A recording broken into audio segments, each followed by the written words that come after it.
This is the new brake caliper I ordered.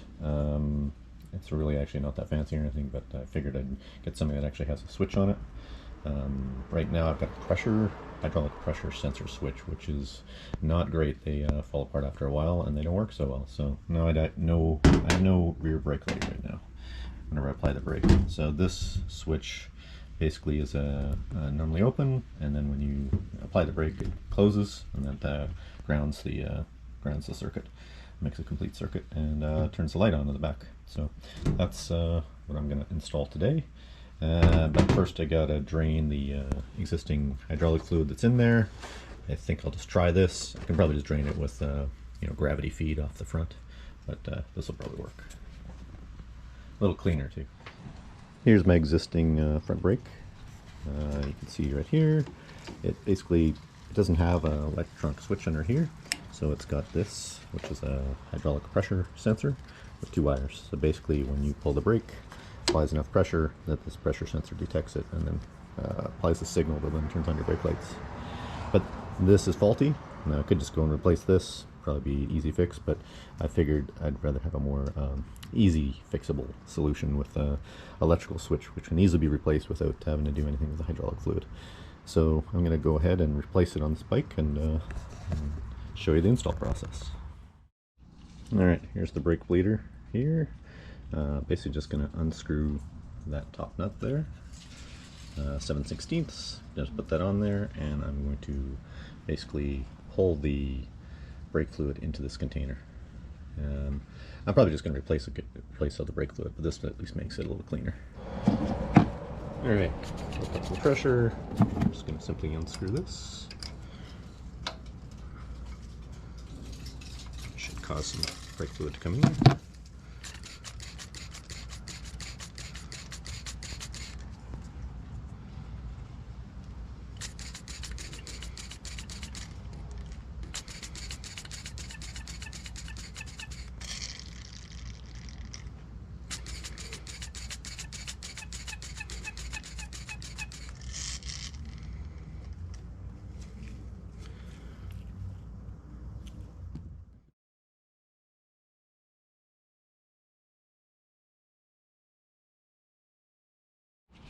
Alright, not a lot of brake fluid came out of there on the bottom there, so I'll just unscrew this now.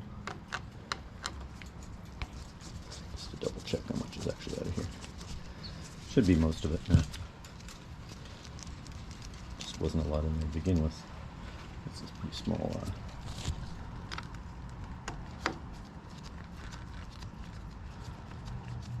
Oh, got a little bit more flowing now. And here we go. There's a little bit of pressure built up in there.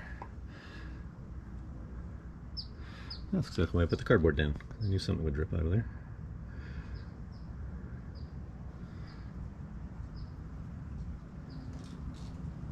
Alright, I won't bore you with the details. As you can see, most of the fluid is now draining out. I had to tip it over because when the bike's leaned over too far, this was at a different angle, so it wasn't draining out of there. So now it's draining, and just letting it catch the last 2 drops.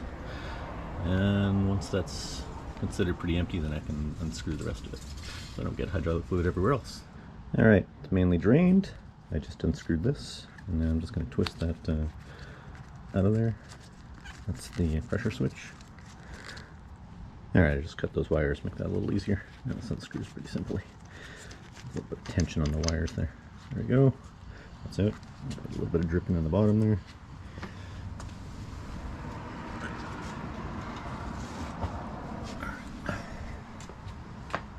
So that's out of the way, and now I can just unscrew this and throw the new one on the bars. Alright, this is the old master cylinder. As I said, I just pulled off undid the 2 nuts to loosen it from the handlebar, and that's it. And as you can see, there's no electrical switch mounting for this particular one. That's why I wanted to get rid of this one. Didn't really have the right setup for me, and figured I'd get a new one anyway. So that's done, and now I'll go install the new one on the bars, which you can see now are cleared off. Just gonna give it a quick wipe down and then put the new one on. Alright, here's the new one. It comes with same sized hole on this side. Looking for the bolt for it. which I have somewhere. There we are. So there's the bolt. It fits in there like that. And it's got two washers which will fit on either side of the fitting up there, so that it'll be sealed. And you'll notice on these that they've got a rubberized inside. You can either use these, which I'll try these ones, or you can also use copper washers, assuming you heat them up first, soften them a bit, and then tighten them. But these should work, so I'll start off with these and throw them on, and we'll get this thing mounted. Okay, I got it adjusted pretty close to where I want it. And the switch clicking. So now I can go ahead and install the bolt on here with the lock washers that are both right there, and get that thing tightened up before we attempt to fill it with any brake fluid. Alright, I got my little connector on there, and I've got a crimping tool here, so I'll crimp that up. And same thing on the other side. There's my end piece. Make sure it's lined there well, and then just use the crimper. Number two's position. Make sure it's lined up well, and then give it a solid crimp. You can also solder the wires if that's more your style. For this particular one, I figured this should be good enough, and good to go. You can see the switch here, and the two leads are right here and here, so we'll just attach it. And here we are on the back side with the two leads attached. And I can always clean that up a little bit better with some maybe some black tape or some black units, but for now I just wanted to set this up and make sure this works. Again, we'll check the lights are working when we pull the lever.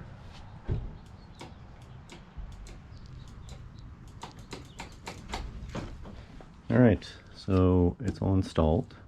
We've got the bolt for the main hydraulic line. It's connected. The electrical connectors down here are connected. We've got electrical connection all the way, and down here we're connected as well. So we are actually ready to fill with some hydraulic fluid and get the brakes actually working. Alright, just took off the cap, and we've got some .4 braking fluid here. I'm going to pour some in.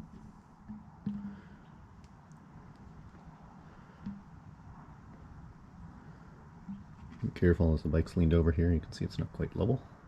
So I'm just going to be careful not to pour too much in. I'm going to try and bleed this fairly quickly. So I'm just going to tap on the brake here a few times. You see the bubbles coming up. And I'm forcing the fluid down inside there. And keep pumping bubbles. I don't want to get too low where the air gets sucked in. But right now I'm just pumping brake pressure down in there. And as long as bubbles keep coming up, that means there's still air in the system. And I can also use the tool I have to suck the fluid in as well. Now, I've got most of the air out of the system now. There's the brakes there. And see a little bit of the bubbles squeeze out, but not much. It's mostly pressure, just return pressure from the plunger itself in there. So. And I can check the brakes by checking the front wheel.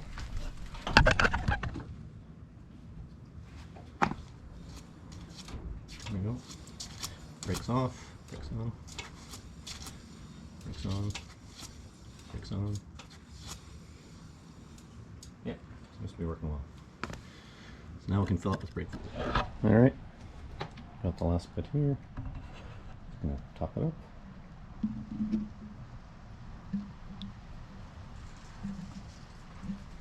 And put the cap on.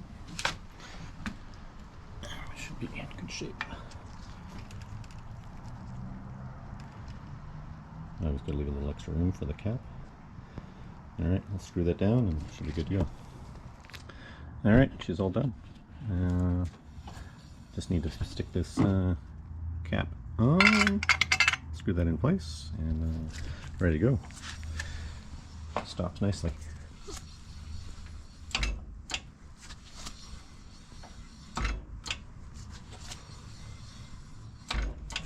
One last thing to point out, this is equipped with a nice little window on here, so if you move it over here you can actually see the fluid's actually below the level, but Obviously when it's in the normal upright, there's plenty. So there you go, all done.